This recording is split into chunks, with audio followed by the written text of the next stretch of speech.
Did you know that parents rank financial literacy as the #1 most difficult life skill to teach? Meet Greenlight, the debit card and money app for families.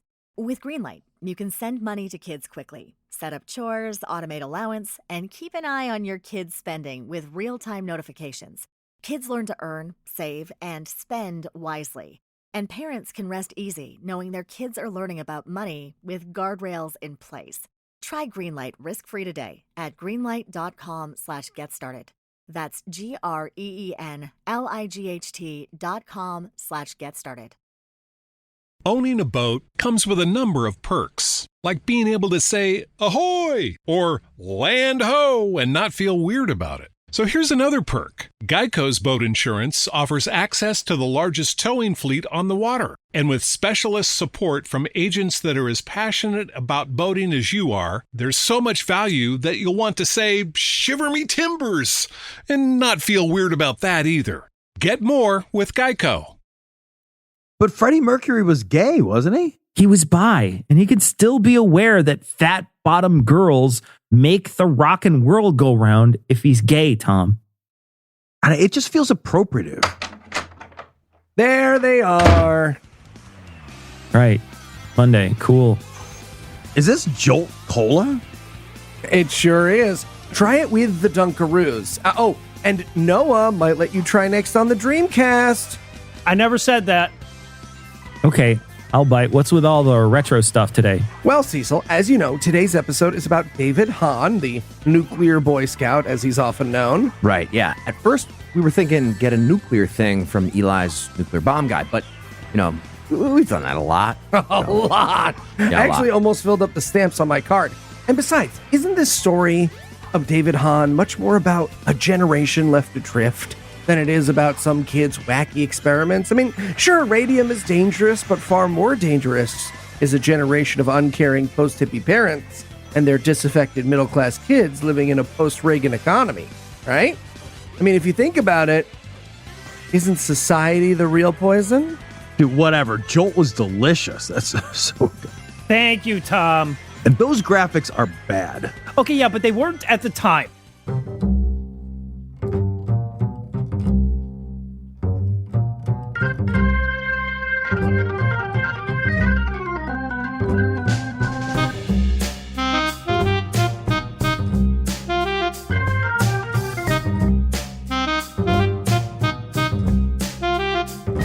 Hello and welcome to Citation Needed, podcast where we choose a subject, read a single article about it on Wikipedia, and pretend we're experts because this is the internet. That's how it works now. I'm Cecil, and I'll be engineering this show today, but I'll need my team of crack scientists to help me out. First up, two guys who would forego the science for the crack, Eli and Keith. Okay. My teeth were going to fall out from all the candy anyway. This is a win-win. Can you floss mango nectar? I feel like your dentist tells you to do that. Also joining us tonight, the guy who's going to read the story and the person who will continuously correct him, Tom and Noah. Cecil, I doubt it will be continuous. Probably just the nouns and verbs. He's very unlikely to take issue with my prepositions. Yeah. I feel like... Guess that's fair. Yeah, no, apparently they can go any damn where in a sentence in today's era of linguistic anarchy. Yeah. Patrons, your funding shoots us into an excited state. And if you'd like to learn how to be rad, stick around until the end of the show. Nice. With that out of the way, tell us, Noah, what person, place, thing, concept, phenomenon, or event will we be talking about today? I feel like we're just going to spend the next half hour appreciating that radiation absorption dose joke, actually. But if we can't do that, if we're not allowed to do that, we will talk about David Hahn. Okay. All right. Well, Tom, I feel like in this essay, you're going to be out of your element. Are you ready to spill your knowledge on us? Huh? Spill an introduction like that just for me. Well done, sir. Well done. For me. That's well. I love that's it. Well pretty done. damn Well good, done. man. All right. So, Tom, who Starting was a new podcast? I rescind the shit tits from last week, actually. So Eli's dying I have inside right plenty now. of shit tits for all of Absolutely you. dying. We used to talk about Tom, Let's talk piss about- moves. Loved that. used to talk about pussy. So, Tom, who was David Hahn? All right, so like many of you, I was a pretty typically disaffected Gen X latchkey kid with divorced parents. And like many of my cohort, I sometimes did some stupid and even dangerous shit. Sometimes. Who's David Hahn? Not get there. God damn it. This is my process. Respect my process.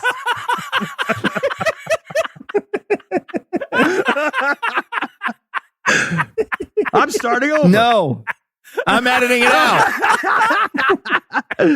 Tom, you were saying you did some stupid and even dangerous shit. Yes, but why? Sometimes from boredom. Sometimes, I'm sure, as a way of dealing with complicated feelings I lacked the tools to process. Heath. But no matter how insane and dangerous your teen angst rebellion phase was, I absolutely ironclad guarantee it was nothing compared to the shenanigans that David Hahn got up to.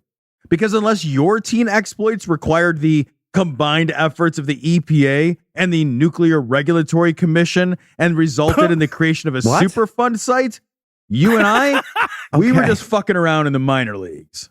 All right, I started a forest fire when I was 5 years old. I thought that was badass. I started a house fire when I was 5 years old. All right, so David Hahn's parents divorced when he was a toddler. His dad, an engineer at GM, remarried, and David's stepmom was also an engineer from GM. David lived with his dad and his stepmom and spent occasional weekends at his mom Patty's house. David's dad, not a particularly affectionate guy, pretty much just worked all the time, and his stepmom was no more lovingly demonstrative. Both were fairly strict and discipline heavy, but not otherwise problematic. His mom, Patty, was much more emotionally volatile, and his stepdad, a hard-drinking but otherwise amiable forklift driver, was by all accounts loving, if not particularly cerebral. The two homes couldn't be more different, and David didn't fit perfectly well in either. Young nuclear enthusiasts sometimes collide with their parents and their relationship decays. So there's two in there. Also, not to make it weird, Tom, but you just described a home life demonstrably better than 3/5 of this podcast had growing up. So, Chernobyl, Cecil. Chernobyl. Cheers, Noble, to you. so good. Eli's so mad right now. Oh, he's so mad. I'm doing a separate whispered podcast with all God, he's so mad. all the pussy talk I want. Jesus.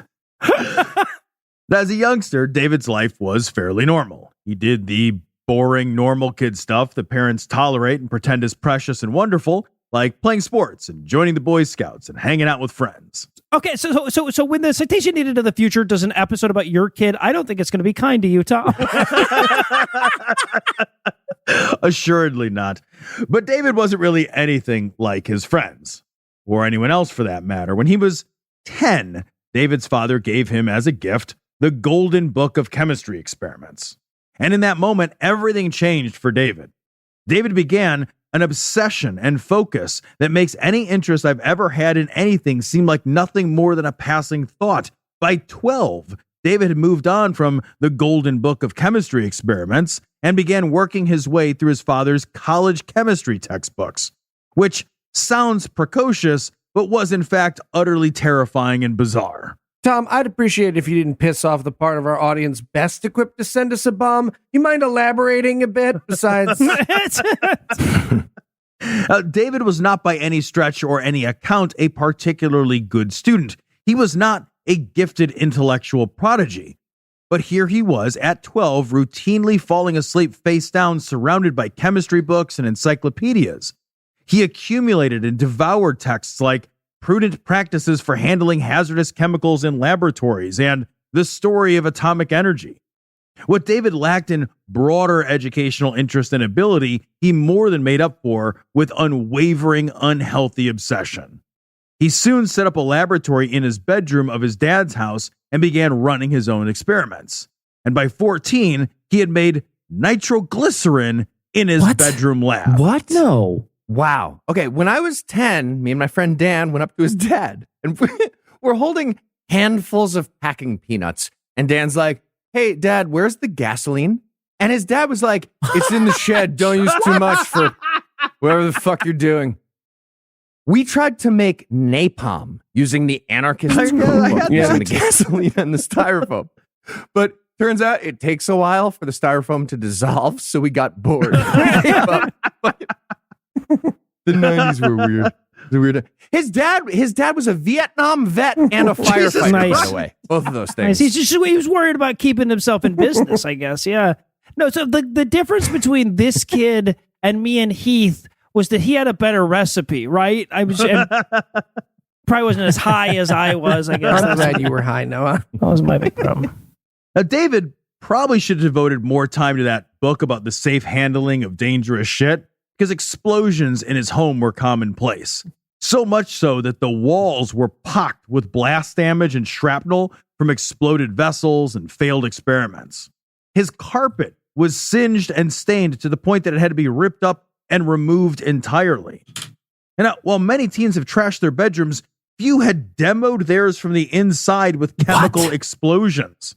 And rather than sitting down with their son and maybe banning him from playing with explosive chemicals in their home, David's dad simply relocated his makeshift lab from the bedroom to his basement. Look, kid, I don't care if you blow yourself up. Just don't do it around me, huh? If our generation had a motto, Cecil. The experts continued no matter where David went. When he was sent to Boy Scout camp, he couldn't bring himself to stop his experiments, and so he brought along chemical substrates to camp to try to make his own fireworks. Of course, what he really accomplished was blowing a hole in the communal tent where the magnesium he brought with him ignited unexpectedly. Sorry, guys. I swear that's never happened to me before. It's a disease if you don't, technically. The next year, he was caught removing the camp's smoke detectors to take them apart for parts. Much more on that later, and he was kicked out of Cub Scout camp. Hey, Mr. Hahn, it's the camp. It's the 90s. We don't know what autism is yet. So we've decided that your son's evil. Come get him. All right, that's another good contender for the motto. Yeah, no. Things only got worse from there, and David's parents began to wonder if maybe he was like Breaking Bad and cooking up some chili pea. When he told them he was at the library, his folks would show up unexpectedly to try to catch him not being there. But he was there, buried in tome after tome on chemistry.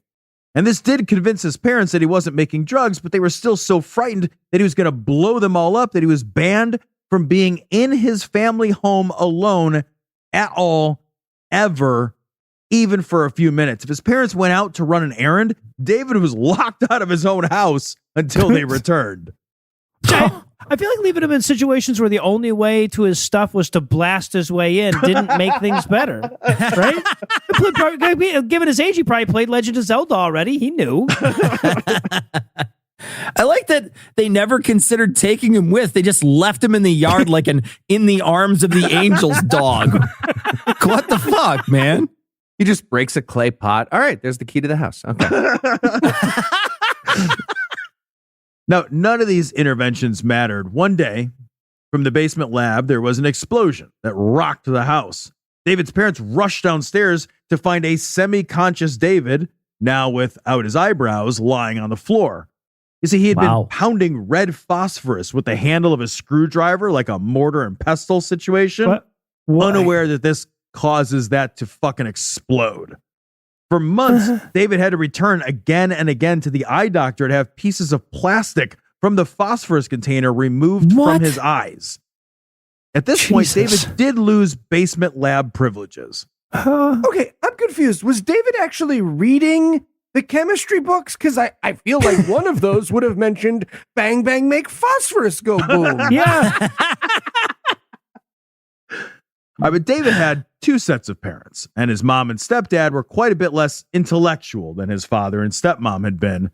And David simply moved his lab and his experiments from dad's house to mom's, where no one really understood what the hell he was doing anyway.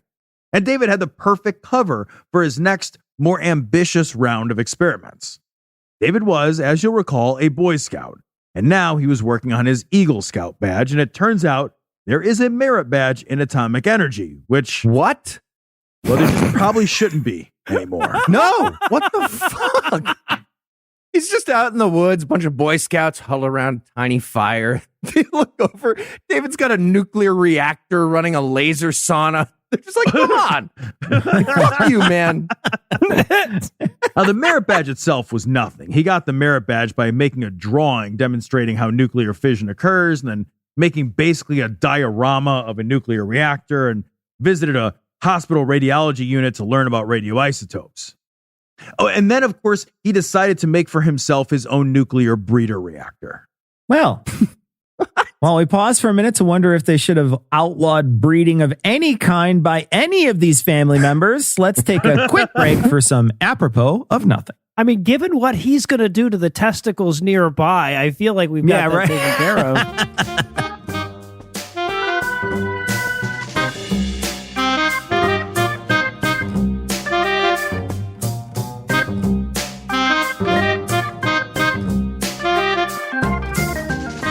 Son, you got a second?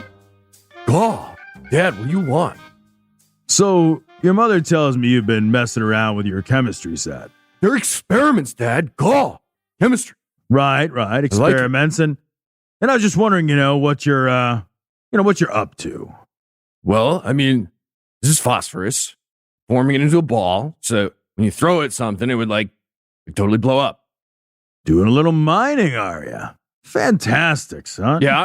And then this is a deadly and untraceable poison you can put in any food or beverage. Oh, pranking your friends. Yeah, I remember those days. And hey, what's this here, son? Oh, this is Mortal Kombat. Damn it, boy, don't you know this stuff is dangerous? I'm taking this away right now. Oh, I like that game. Yeah, this was parenting in the 90s. Yes, it was. Yep.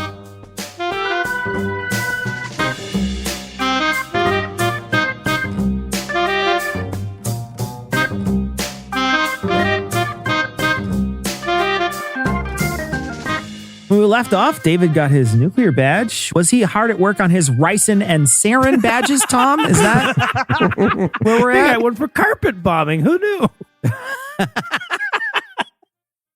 All right, so now we have to just go all Noah and leave a perfectly good story and talk a little bit about science stuff. I was hoping for need you to topography. understand. Doesn't even make sense what you said.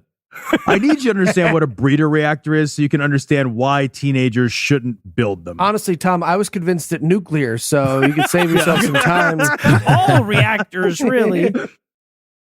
So the idea behind a breeder reactor is that the process of fission that takes place in a breeder reactor not only produces electricity, in the same way all nuclear reactors do, by the way, by harnessing the energy from fission to heat water into steam, which in turn drives turbines, but then that same reaction produces a byproduct that can itself be used as fuel. The process here starts with a core of plutonium-239, surrounded by a blanket made of uranium-238. I'm sorry, Tom, I hate to interrupt, but Yeah. blanket can't be the right word. It can't. There's no way that's the scientific It's snuggly. term. It's snuggly. It's a weighted blanket, extra neutron. The plutonium shits out neutrons, which turns the uranium-238 into uranium-239. The uranium-239 then decays into neptunium-239, and then that decays back into plutonium-239, which is where the whole thing began. So you start out with fuel, you get fission, you get heat, then you get the fuel back. The reactor breeds its own fuel. Yeah, it's awesome. When I heard about this, I was 15, and I handed a piece of chemistry homework in to my teacher with a drawing on the back, and I had a series of breeder reactors like in a loop blowing up the entire planet. The homework came back and it said, "See me," in giant red marker across the whole page. I think I might be like David Hahn, but too dumb. Like I was just like lazy and dumb. Wasn't how I was like, perpetual motion machine. This is amazing. No, just don't do that. Now, to be very fair to the technology, breeder reactors are in use in China, Japan, India, and Russia. So they are a real thing.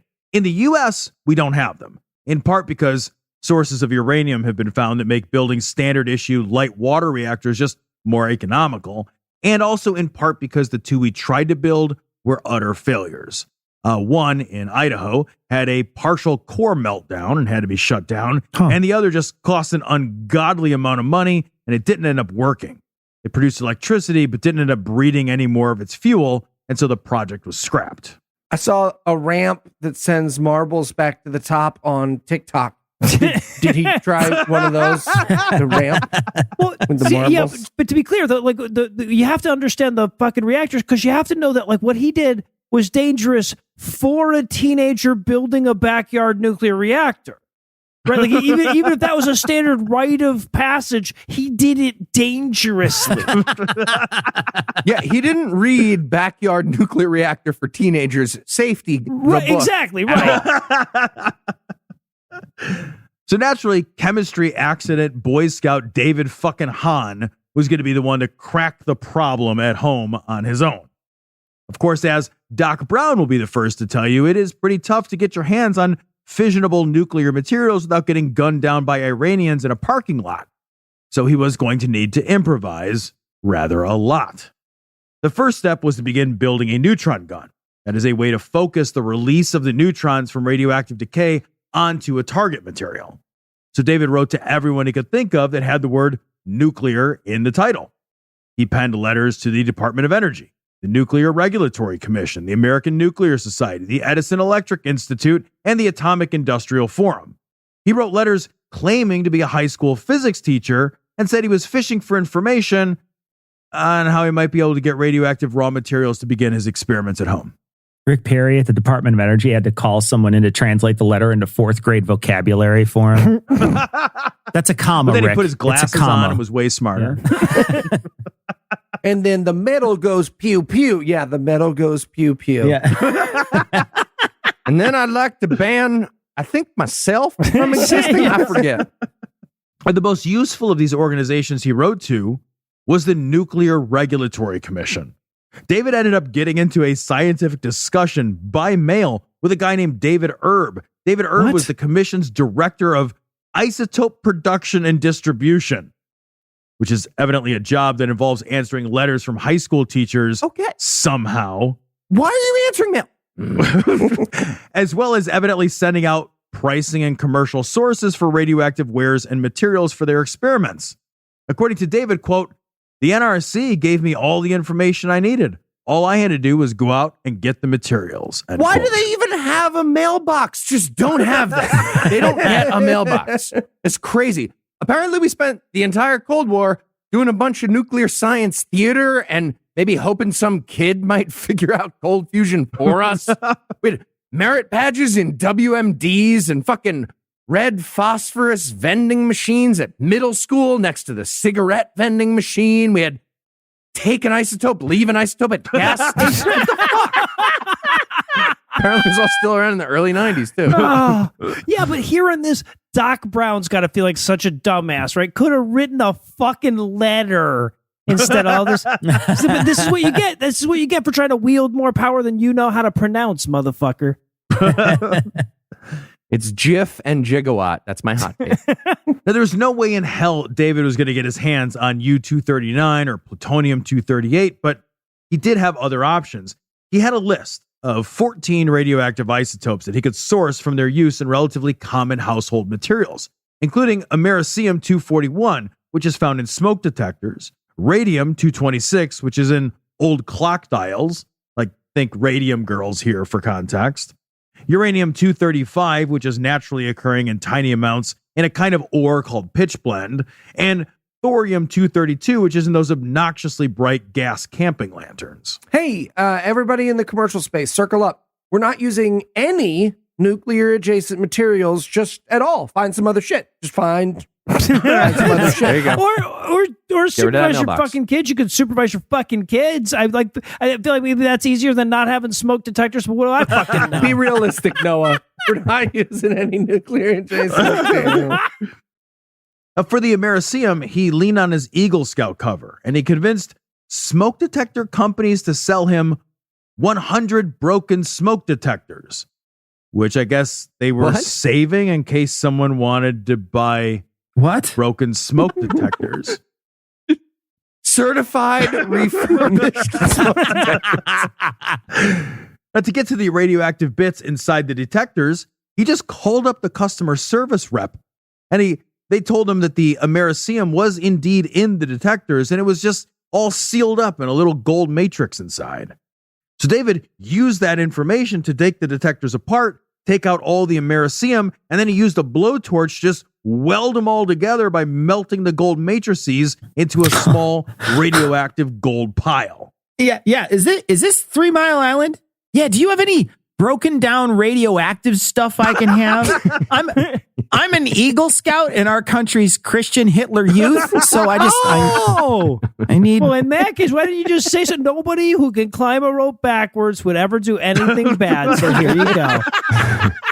So then David, and mind you, all of this is taking place in a garden shed behind his mom's house while he's about 16 or so. I just want to keep setting that scene. He takes the radioactive Americium and he sticks it in a lump of lead, and he just pokes a tiny little hole in the lead. And voila, the small hole in the lead focuses the decaying neutrons, and David now had a crude neutron gun in his backyard. Okay, I feel like you're being judgy, Tom. Second Amendment, basic freedoms. That's important. The bad guys are going to be the only one with neutrons, Tom. Is that what you want? We need teachers armed with nuclear guns. That's official. That would make everybody safe. Also, no more doors. We're going to ban Right, doors. obviously, yeah. So David really wanted to get his hands next on some uranium-235. Uranium-235 is used in, nuclear weapons, by the way, but he thought maybe he could just find some laying about in Michigan if he looked real hard. So he drove around with a Geiger counter looking for hot rocks. He managed to fill about a quarter of the trunk of his Pontiac with pitch blende, but it wasn't going to be enough. So this fucking high school kid contacted a Czechoslovakian company that sells uranium to commercial and university buyers, and he bamboozles them into selling him a few samples of a black ore. That's not exactly clear which kind, but it did contain small amounts of U-235 and U-238. How is this working? Somebody was like, oh, you got a note from your dad that it's for him and the cigarettes too? Or great. Yeah, no, go ahead and pull up to the next window. You're cool. Get you some uranium. So no, I feel like, honestly, there's a certain point where every company in that entire country was happy to sell anything to anybody who didn't make a "can I write you a check" joke, right? Now, the ore wasn't super useful to him in small amounts in its, rock form, and he wanted to isolate it. And the best way to do that would be to use nitric acid to separate the useless rock parts from the uranium bits. Hey, Tom. Sensei's getting a little bit instruction manually. You might skip it a few steps there. Big guy. All right, so nitric acid, though, that's used in making bombs. You can't just buy nitric acid. Oh, yeah, that's used in making bombs. You want to do a reverse sear on the nitric acid to get it perfect to make bombs. Spatchcock. Now, if you are a high school kid who nearly failed all of his classes, but is at the same time some kind of weird chemistry genius, you can just whip up your own, which he did. And he managed to use the nitric acid to turn the ore into a kind of slurry. But then, and I love this part, he didn't really know what to do next. So he tried to purify it by pouring it through a coffee filter, which thankfully didn't work, because if it had, he would have refined U-235 and U-238 in his backyard with a fucking Keurig. Yeah, the K in K-Cup stands for kiloton. It's a kiloton cup. I think I'd be most offended by the interesting. carrot part of that if you pulled it off. Right? David decided to go with his safety school radioactive isotope, thorium. Yeah. If you've ever used a Coleman camping lantern, that little dangly sock thing, that's coated with thorium-232. What? So David, What? So David, very not at all suspiciously, purchased thousands of these gas lantern mantles and then used a blowtorch to reduce them to a big pile of ash, which meant he now kind of had the same problem that he had with the slurry. He had thorium, but it was all just like mishmashed up into a pile of ash. David knew from reading his dad's old textbooks that he could use lithium to fix this problem. Not going to bore you with how. So he again, not at all suspiciously, bought $1,000 worth of lithium batteries. He used wire cutters to cut open the batteries and extract the lithium, and then he put all the thorium ash and the battery lithium into a big aluminum foil ball, and he heated the whole fucking thing up over a Bunsen burner. Foil ball? Yeah, that's how he held it together. And somehow this worked very nicely. His mom wouldn't let him use the nice bowl, the big metal Don't use bowl. the zippy ones. Use the foldy ones that just flip. He had now purified thorium-232, radiating its radiation at levels 170 times greater than what would require licensing from the Nuclear Regulatory Commission. Jesus Christ. Again in his mom's shed. What? But I don't want to bring the tone down or anything, but the sad thing about this story isn't how bad a parent you have to be to miss this. The sad thing is how bad a parent you have to be to miss a kid with this much natural curiosity and talent because you're watching fucking Jerry Maguire in theaters.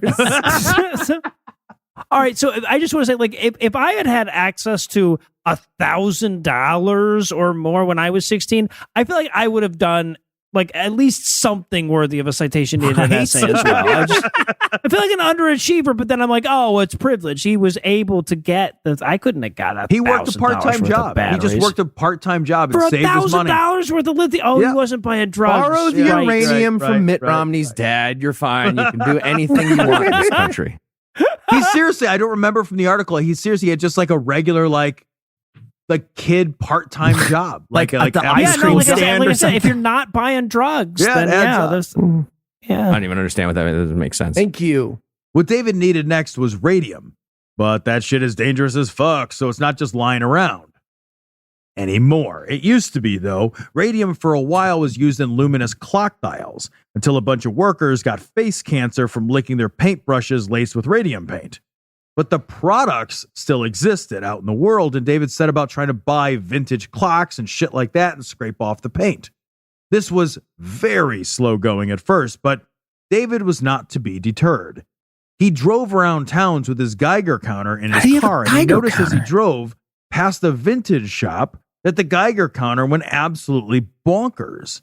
And inside the shop, inside an old clock, was a vial of radium paint left behind by a worker. He bought that clock full of radium for $10. Just walks up to the counter and guy's like, hey, kid, is that a Geiger counter that you have in here? Hey, guy, is that face cancer you have on your fucking face? Just some of the clock. Just some of the fucking clock. Now, this too had to be purified and concentrated. Yeah, you don't want to snort uncut radium, It's obviously. full of baby laxative, yeah. David went back to the hospital that he had visited to get his Atomic Energy Eagle Scout badge. And the staff there were only too willing to continue to help, and they gave him a sample of barium sulfate. Why? I want to talk to them. I want to talk to that person. So David combined the barium sulfate and the radium paint, and again, he tried his coffee filter trick, which this time worked. The solution passed through the filter and into the beaker below, and it visibly glowed. He then dehydrated the liquid into crystalline salts, and he had enough radium to make a much, much more powerful neutron gun. Again, in his mom's garden shed. Can some hero in this story just introduce this kid to a girl? At least, Right. At least then he could get into radioactive dating. Radioactive dating, Eli. Eli. That's kind of about pussy. So he made that much more powerful neutron gun. He began bombarding his thorium and uranium powders with neutrons, hoping to generate some fission in his mom's shed, but it wasn't working. So David wrote back to his good old buddy at the Nuclear Regulatory Commission, who helped him figure out what the problem was. happening? Yeah, you see, the neutrons that he was, blasting at the other isotopes were just moving too quickly. So he needed a way to slow them And down. he wrote a letter back to the kid. He was like, Dear Davy, your homemade neutron gun is actually too powerful. Here's how to fix it. I'm a nuclear scientist. What the fuck is wrong with these people? So this caused him to turn his attention to tritium. Tritium is a radioactive material used in glow-in-the-dark gun and bow sights, and he just bought a bunch of sights from mail-order catalogs, scraped off the waxy radioactive stuff inside of them, and then returned them as defective. Wash, rinse, repeat until he had collected enough tritium that he had what he needed. All right, so like nobody has ever or will ever earn the right to nuke someone, but I feel like he comes the closest, right? And look, it worked. His neutron gun was producing a fission reaction in his mother's garden shed. The materials he was bombarding with his radium gun were getting more and more radioactive as he continued his experiments. He knew he didn't have anywhere near enough material to make a functioning breeder reactor, but he figured he'd keep trying and just see how close he could get. Using aluminum foil, he began to assemble a makeshift core for his nuclear reactor. And guys, if that sounds unsafe, I will also point out, and I'm not kidding here, he also used a fair amount of duct tape. Oh, well, so it wasn't all bad. Wait, really? Yes. Yes. So here I need to quote David directly. Quote, "It was radioactive as heck. The level of radiation after a few weeks was far greater than it was at the time Sorry, of assembly." as heck can't be your unit for radioactivity, man. You can't. Nope. Fuck. I know I transformed some radioactive materials. Even though there was no critical pile, I know that some of the reactions that go on in a breeder reactor went on to a minute extent. End quote. Cool. David, did you also know that you're not the Incredible Hulk? Did you know that? So at this point, even Explodey David realized that he had made something very dangerous and he didn't really have any safety gear. So, best part of this whole story right here, he consulted his friend Jim, another high school kid who was also inexplicably knowledgeable about nuclear reactors. And here I am flat out just stealing directly from the Harper's article I got this story from. Jim, quote, warned him that real reactors use control rods to regulate nuclear reactions. Miller recommended cobalt, which absorbs neutrons but does not itself become fissionable. Reactors get hot, it's just a fact, Miller, a nervous, skinny 22-year-old said during an interview at a Burger King where he worked as a cook. What is happening? As weird as it is that the fry cook at Burger King knows that much about reactors, it explains a lot about the taste of their chicken strips. Also, Eli mentioned this earlier. David needs to stop skipping chapters. He's just flipping through books about nuclear safety, and he's like, okay, don't stab the red phosphorus. Boo, nerd, boring. Reactor gets hot. Blah, blah, blah. Nobody cares. Okay, here we go. Explode the apocalypse from your shed. Found it. This is where I start reading. So following the advice of a high school buddy who would go on to work the broiler at Burger King, Jesus, David bought some cobalt drill bits from the hardware store, which he tried to use as control rods for his homebrew nuclear reactor, but they didn't work very well. David decided the whole thing was, maybe getting a bit out of hand. And so he began disassembling his duct tape and aluminum foil working potting shed nuclear reactor. He placed the thorium in a shoebox. Oh, keep it safe. And then he hid it in his mom's house. And he left the radium and americium in the shed. And everything else, he stuck in the trunk of his Pontiac. Huh. I don't think that's a one good, night in good brand August, of car to block all that stuff. Late one night in August of 1994, the police were called because someone was spotted stealing tires in the neighborhood, and the police encountered David. Now, they thought he was the tire thief. They looked in his trunk and they saw a toolbox shut with a padlock and sealed with duct tape. And they also found a shitload of foil-wrapped cubes full of gray powder, small discs and cylinders, mercury switches, fireworks, vacuum tubes, clock faces, chemicals, and acids. The police thought maybe they were looking at a bomb, at which point David told them, hey, don't open the toolbox. That's radioactive. Jesus, what? And now the police thought they were dealing with a potential nuclear bomb in a high school kid's Pontiac in Michigan. So some cop had to call his boss and be like, hey, chief, so this kid has, we think, a nuclear bomb. Also, he blew into the breathalyzer. It exploded in a mushroom cloud. What? What do we do now? Protocol-wise. Okay. The fact that built a mini nuclear reactor and was stupid enough to drive around with it in his trunk existed in the same person is the weirdest part of this fucking story. Well, see, I was going to nominate police confronting a white kid and caring what weapons he had on him. But yeah, no, that too. Yours too. No, that's true. Yeah. So quite naturally, if you think you've found an atomic bomb, you do the only sensible thing, which is to then have that car/bomb towed to the police headquarters. What? I mean, nobody knew what the fuck to do next. The bomb squad was called, but so was the Department of Public Health to provide radiological assistance. And they, of course, found that the whole damn thing was hot as hell with radioactivity. So then that triggered the Federal Radiological Emergency Response Plan. And soon the Department of Energy and the EPA and the FBI and our old friends at the Nuclear Regulatory Commission, they were all involved. Hey, David. I mean, kid I've never seen before in my life. How are you? We're not pen pals. I don't know why I said that. None of us here are pen pals, right? I'm just establishing that. Give me back my cufflinks. David was questioned, but he was not cooperative. And it wasn't at all it wasn't even at all clear what the crime, if any, was. And David's parents, fearing for their son, went home and threw most of David's shit just in the garbage. Oh no. It wasn't until 2 months later, in November of that year, that David finally admitted that he had a backyard nuclear lab, and radiological experts assessed the shed situation. There, they found radiation 1,000 times higher than what would be expected for normal. Bud, and this get was off the shed.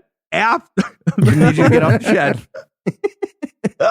And this 1,000 times, this is after he had taken everything out of the shed and his parents had thrown most of his shit in the weekly bin Jesus, cleanup. cops show up and they're like, "Sir, gonna need you to remove the concrete dome over. Is that a concrete? And yes, and the molten elephant's foot. What is happening?" So eventually, the shed in the backyard of David's mom's house was declared an EPA Superfund site. Jesus Christ. And the cleanup process began. Though, again, most of the good stuff had already been just carted off to the landfill. Okay, you're the coolest kid in your high school if you get an EPA Superfund site to happen, right? In the 90s, for sure. No, Actually, this turns out poorly for him. But so the site cleanup costs $60,000, and the entire shed was carefully dismantled, and each piece of the shed sealed in drums to be carted off and buried in the middle of the Great Salt Lake Desert. The EPA estimated that David's experiments had posed a risk to 40,000 nearby residents. Oh. Yeah, say what you will about your neighborhood, weirdo, but the guy who walked around my hometown in a scuba suit didn't irradiate everyone's balls by accident, okay? He just... I like that all his old shit had to get buried next to E.T. cartridges, most likely. Right, yeah. After the fiasco, David spiraled into a depression. He briefly enrolled in the local community college, but failed out for lack of attendance. At his father's insistence, David joined the Navy and was stationed on board the USS Enterprise, a nuclear-powered aircraft carrier. Boldly go where. Okay, and if you had to summarize what you learned in one sentence, what would it be, Tom? It turns out that having kids without any apparent interest in science is sometimes a good thing. Okay. All right. Are you ready for the quiz? I am indeed. All right, I got one for you, Tom. What should the movie about David Hahn be called? A. Gamma's Boy. B. Graphite Club. That's a good one. C. The Muppets Take the Manhattan Project. That's good, right? That sounds good, right? Cillian Murphy is the one human. Everybody else is a Muppet. Or D. Gone Fission. Oh, that one's good too. It's the Muppets Take the Manhattan It's always going to be the It's Muppets. classic. That is correct, yeah. All right, Tom. David's story has a sad but apropos ending that I can't help but notice that you left out. A. In 2007, the FBI got a tip that David had started another nuclear reactor in his fridge. B. Yep. They decided he wasn't an immediate threat and asked him to come in for an interview when he had the time. C. That investigation revealed that he'd been stealing smoke detectors and told friends that people were shocking his genitals with their mind. D. He went to jail for 90 days for stealing said smoke detectors, where he was diagnosed and treated for paranoid schizophrenia. E. He OD'd on fentanyl in 2016. Oof. What question are you Wow. answering right now, Tom? I'm yeah, just what is curious. The question of those things happened and we're sad. All of the above. Yes. So I left. Correct. Yeah. All right, Tom. Now do funny. Tom, you ready? I Yeah. have an Heath, just switch interrogative to- thing for Okay. you. You Is ready? this part of the question Humor. part? Because the other one. Questioning. Yeah, oh, I have okay. a He questioning All hates thing. it when Sorry, I people said it mix weird. up the framing of the show. Which of the following, Tom, is the best music for the David Hahn movie soundtrack? A. Vanilla Isotope. B. Now I Am Become Megadeth. C. That's Nuke good. Kids on the Block. Or D. Nice. Fall Out Boy. Oh shit! Oh shit! Now I Am Become Megadeth is so good. It's so good. But I think it's D. Fall Out Boy. Oh, no, it was B. Now I Am Become Megadeth. So, Damn it! Oh, So wow. close. Well, it turns out that the Muppets win. So, Noah, you're the winner. Fuck yeah, I am. I want Cecil to do the next essay. Okay. All right. Well, for Heath, Eli, Tom, and Noah, I'm Cecil. Thanking you for hanging out with us today. We'll be back next week, and by then, I will be an expert on something else. Between now and then, check out my YouTube cooking channel, Season Liberally, where I'll be posting a new video every Friday for the next couple months. So check it out. And if you'd like to help keep this show going, you can make a per episode donation at patreon.com/citationpod, or you could leave us a 5-star review everywhere you can. Like to get in touch with us, check out past episodes, connect with us on social media, or check the show notes. Be sure to check out citationpod.com. Hey, Noah, the podcast's over, man. You want to stop playing Dreamcast and come back? Nah, I'm going to play a little longer. I used to love this game. Okay, yeah. Hey, Noah, Yeah, uh-huh.